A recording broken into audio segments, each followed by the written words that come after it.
Paying a mechanic for routine maintenance adds up quickly, but ignoring your engine's fluid schedule leads to repairs that cost thousands. Doing it yourself saves money and ensures the job is done right. This setup is your starting point.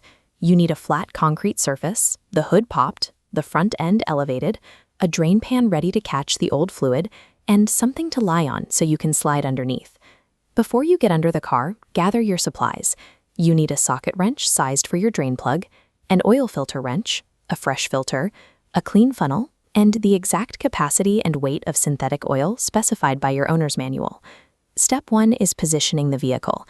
You are dealing with thousands of pounds of steel, so parking on completely level ground with the emergency brake engaged is a hard requirement.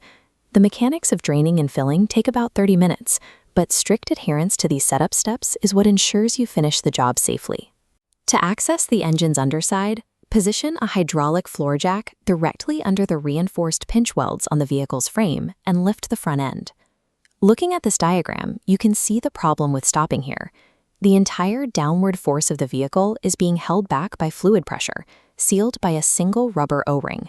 If that seal fails, the car drops instantly. That means you must lower the car onto solid steel jack stands, transferring the kinetic load directly to the ground.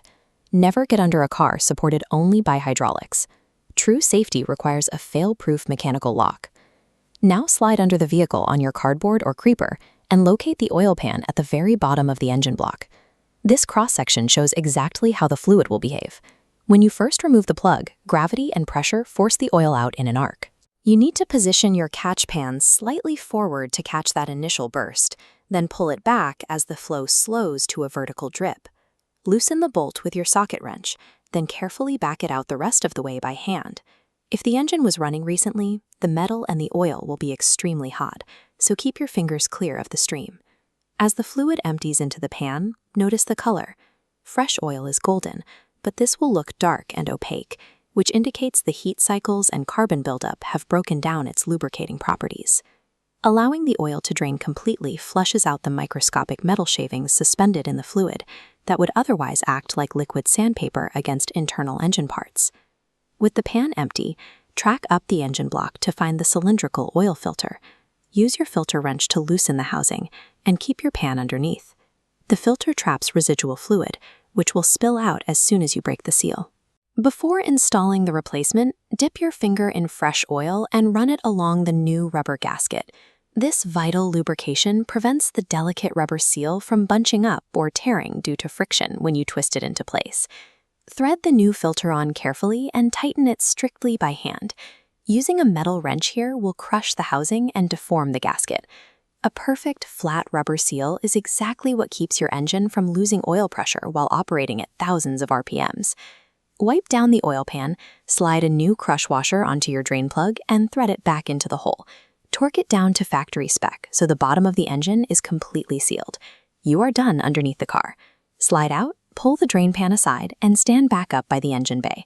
Remove the filler cap on top of the engine, insert a clean funnel, and pour in the exact volume of fresh oil specified by your manufacturer. This diagram shows a dipstick. The dots represent minimum and maximum fill lines. Target the safe operating zone between them. Verify by pulling the dipstick out, wiping it clean, reinserting it fully, and pulling it back to check where fluid settles. Accuracy here is critical. If you are short on oil, the engine suffers terminal friction. If you overfill it, the crankshaft will whip the fluid into a foam, which drops oil pressure and blows out seals. With the cap back on, use the floor jack to lift the car just enough to clear your jack stands. Pull the stands out, and carefully lower the front tires back to the pavement. Get into the driver's seat and start the engine.